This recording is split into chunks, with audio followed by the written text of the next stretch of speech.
રાધે રાધે. રાધે રાધે. આપ સૌનું સ્વાગત છે. રાધે રાધે.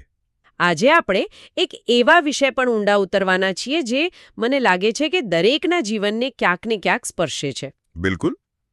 આપણે વાત કરીશું શ્રી પ્રેમાનંદજી મહારાજના એક અદ્ભુત વાર્તાલાપ પર.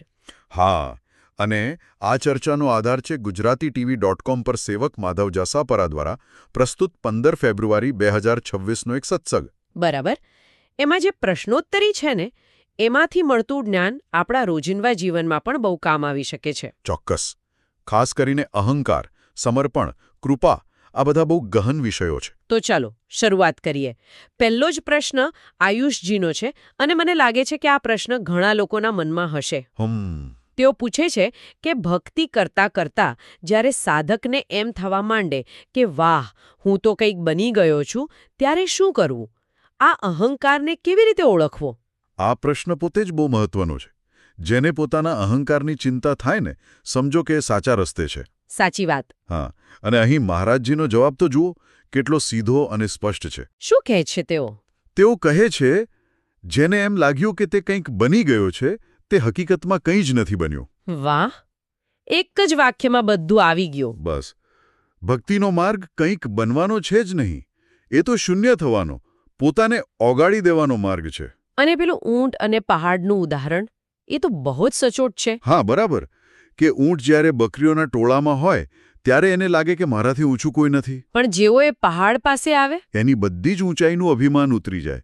એને પોતાની વાસ્તવિકતા સમજાય. તો ભક્તિના માર્ગ પર આ પહાડ કોણ છે? આપણા મહાન સંતો તુલસીદાસજી, સૂરદાસજી, મીરાબાઈ, એમની ભક્તિ સામે આપણી સાધના તો કંઈ જ નથી. સાચી ભક્તિની નિશાની જ દૈન્ય છે, અહંકાર નહીં. બિલકુલ.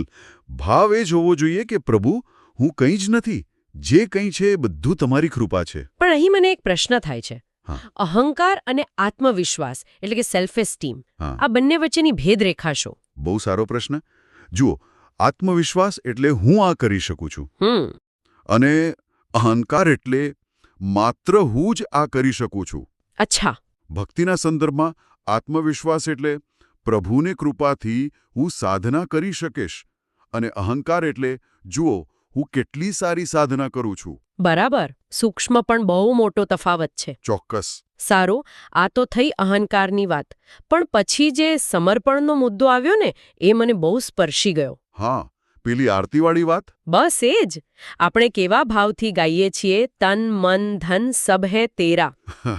પણ મહારાજજી કહે છે કે જ્યારે ભગવાન એમાંથી થોડુંક લઈ લે ને, ત્યારે અસલી પરીક્ષા થાય છે. સાવ સાચી વાત. શરીરમાં નાનકડું દર્દ આવે કે ધંધામાં ખોટ જાય, એટલે તરત ફરિયાદ શરૂ. ભગવાન, મેં તારું આટલું ભજન કર્યું અને મારી સાથે જ આવું? એનો મતલબ કે આપણું સમર્પણ શરતી હતું. બિલકુલ. આપણે સુખને પ્રેમ કરતા હતા, ભગવાનને નહીં. ભગવાન તો સુખ મેળવવાનું સાધન માત્ર હતા. આ વાત તો એકદમ ઊંડી છે. અને અહીં જ મહારાજજી એક અદ્ભુત વિચાર આપે છે. તેઓ કહે છે કે પ્રભુ આપણને દુઃખી કરવા માટે પ્રતિકૂળતા નથી મોકલતા. તો પછી? એ તો આપણને બુલેટ પ્રૂફ બનાવવા માટે મોકલે છે. Bullet proof? વાહ. હા, જેમ કાચને વારંવાર ગરમ ઠંડો કરીને મજબૂત બનાવાય, એમ પ્રભુ દુઃખ આપીને આપણને કામ, ક્રોધ, લોભના પ્રહારો સામે મજબૂત કરે છે. એટલે પ્રતિકૂળતા એ શત્રુ નથી, પણ એક ટ્રેનિંગ છે. બરાબર. અને આ બધું દ્રષ્ટિ બદલવાથી થાય છે. મહારાજજી પોતાનું જ ઉદાહરણ આપે છે. પેલી હોળીના રંગોવાળી વાત. હા, કે કોઈ પીળો રંગ નાખે, કોઈ લાલ નાખે, એ એમનો સ્વભાવ છે. મારો સ્વભાવ તો મારા ઠાકુરના પ્રેમમાં રંગાયેલા રહેવાનો છે. આ દ્રષ્ટિ કેળવવી એ જ સાચી સાધના છે. પણ આ દ્રષ્ટિ આવે ક્યાંથી? મતલબ, એ ભાવ કેવી રીતે દ્રઢ કરવો કે જે કંઈ પણ થાય છે તે પ્રભુની ઈચ્છાથી જ થાય છે? હા, એ અઘરું છે. કારણ કે જ્યારે કોઈ અપમાન કરે ત્યારે એ સ્વીકારવું બહુ મુશ્કેલ છે. એનો ઉપાય પણ તેઓ બતાવે છે. એક વિશ્વાસ કેળવવો પડે. કેવો વિશ્વાસ? કે મારા માલિક, મારા ભગવાનના ઈશારા વગર કોઈ મારી સામે આંખ ઊંચી કરીને પણ જોઈ શકતું નથી. જ્યારે આ શ્રદ્ધા પાકી થાય ને, ત્યારે જ સાચી શાંતિ મળે છે. આને જ ગીતામાં સ્થિતપ્રજ્ઞતા કહે છે, બરાબર ને? બરાબર. એ જ સ્થિતપ્રજ્ઞતા.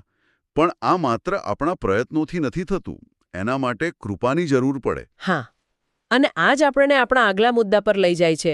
કૃતિકાજીનો પ્રશ્ન હતો બનારસથી. હા, કે સાધના એટલે કે આપણો પ્રયત્ન અને કૃપા એટલે કે ઈશ્વરની મદદ આ બંને વચ્ચે શું સંબંધ છે? આ તો પેલી મરઘી પહેલા કે ઈંડું પહેલા જેવી વાત થઈ. બરાબર. પણ મહારાજજી આ ગૂંચવણને બહુ સુંદર રીતે ઉકેલે છે. તેઓ કહે છે કે કૃપા તો વરસાદની જેમ સતત વરસી જ રહી છે. પણ જો આપણે વાસણ ઊંધું રાખ્યું હોય તો એમાં પાણી કેવી રીતે ભરાય? બહુ સરસ ઉપમા છે. તો સાધના એ વાસણને સીધું કરવાનું કામ છે. બસ. સાધના એટલે શાસ્ત્રો અને ગુરુ દ્વારા બતાવવામાં આવેલી પ્રણાલી. નામજપ, સેવા, સત્સંગ. એટલે કે સાધના આપણી દ્રષ્ટિને શુદ્ધ કરે છે, જેનાથી આપણને એ વરસતી કૃપા દેખાય. બિલકુલ. કૃપા હંમેશા હાજર જ છે. સાધના આપણને તેના પ્રત્યે જાગૃત કરે છે. આ સમજાયા પછી એક બીજો શબ્દ આવે છે, અનન્ય ભક્તિ. એનો સાચો અર્થ શું? સામાન્ય રીતે લોકો એનો અર્થ બહુ સંકોચિત કરે છે કે બસ મારા જ ભગવાન સાચા, બાકી બધા ખોટા. હા, એવું મેં સાંભળ્યું છે.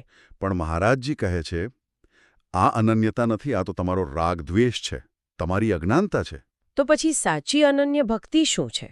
સાચી અનન્ય ભક્તિ એટલે સર્વત્ર, દરેક વસ્તુમાં, જળ, ચેતન, સ્ત્રી, પુરુષ, પશુ, પક્ષી બધામાં પોતાના ઈષ્ટને જોવા. એટલે કે સિય રામમય સબ જગ જાની. બરાબર. આ જ ભક્તિ માર્ગનો અદ્વૈત છે. અને જ્યારે આ ભાવ દ્રઢ થાય ત્યારે જ ચાતક ભાવ જાગે છે, બરાબર? હા, પ્રશાંત કુમારજીનો પ્રશ્ન પણ એ જ હતો કે ચાતક પક્ષી જેવી એકનિષ્ઠતા કેવી રીતે આવે? જે માત્ર સ્વાતિ નક્ષત્રના વરસાદની જ રાહ જુએ છે. અહીં મહારાજજી બહુ સ્પષ્ટ છે. તેઓ કહે છે કે આનો એકમાત્ર ઉપાય ગુરુકૃપા છે. માત્ર ગુરુકૃપા? હા, આખો પુસ્તકો વાંચવાથી કે બુદ્ધિથી નથી આવતો. જ્યારે જીવ સદ્ગુરુના ચરણોમાં સંપૂર્ણ સમર્પિત થાય ત્યારે ગુરુ તેની બધી વૃત્તિઓને એક ઇષ્ટના ચરણોમાં લગાડી દે છે. મીરાબાઈની જેમ. શ્રેષ્ઠ ઉદાહરણ. મેરે તો ગિરધર ગોપાલ, દૂસરો ન કોઈ, બસ. ખૂબ સુંદર. આ ચર્ચાના અંતમાં એક બહુ અંગત પ્રસંગ આવે છે. હા, મહાશિવરાત્રિનો. મહારાજજી ભગવાન શિવ પ્રત્યે જે ભાવ વ્યક્ત કરે છે એ અદ્ભુત છે. ખરેખર હૃદયસ્પર્શી છે. તેઓ કહે છે મારા જીવનમાં જે કંઈ પણ છે તે ભગવાન શંકરની કૃપા છે.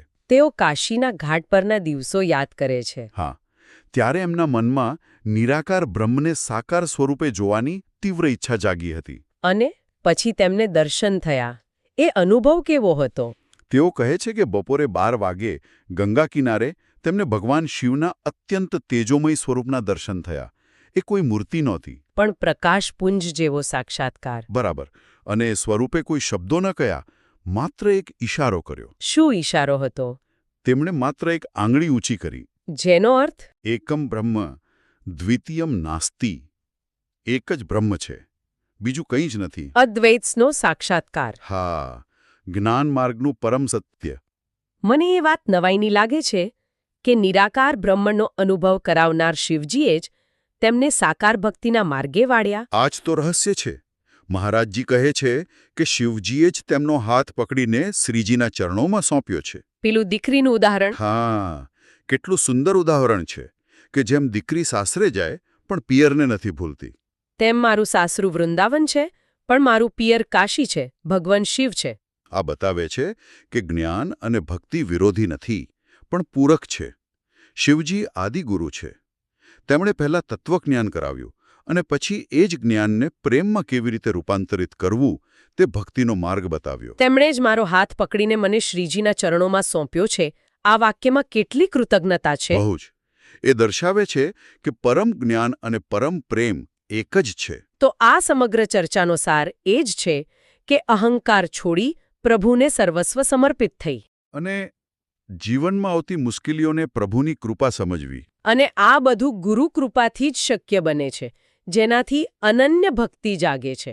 અને અંતે નિરંતર રાધા રાધા નામ જપતા રહેવાથી જ પરમ આનંદની પ્રાપ્તિ થાય છે. આ જ કેન્દ્રીય સંદેશ છે. અહીં સાંભળનાર માટે એક અંતિમ વિચાર છોડી જવા માંગીશ. જરૂર. જુઓ, મહારાજજીનો અનુભવ નિરાકાર બ્રહ્મ જે શિવ દ્વારા મળ્યો અને સાકાર પ્રેમ જે શ્રીજીના ચરણોમાં મળ્યો, એ બંનેને જોડે છે. તો પ્રશ્ન એ થાય છે કે આપણા જેવા સાધક માટે જ્ઞાન અને ભક્તિ આ બંને અનુભવો વચ્ચે સંતુલન કેવી રીતે શોધવું? શું એકબીજા તરફ દોરી જાય છે કે બંનેને સાથે જીવી શકાય? આના પર વિચાર કરવા જેવો છે. ખૂબ જ ગહેન વિચાર. આશા છે કે આજની આ ચર્ચા સૌને ગમી હશે. જો આપને આ વાર્તાલાપ સારો લાગ્યો હોય તો આપના અભિપ્રાય કોમેન્ટમાં લખી અમને મોકલવાનું ચૂકશો નહીં. અને આ અમૂલ્ય જ્ઞાન જેમના માધ્યમથી એટલે કે સેવક માધવ જસાપરાના પ્રયત્નોથી આપણા સુધી પહોંચ્યું છે તે gujaratitv.com ને લાઇક, મિત્રો સાથે શેર અને સબસ્ક્રાઇબ કરવાનું ચૂકશો નહીં. રાધે રાધે. રાધે રાધે.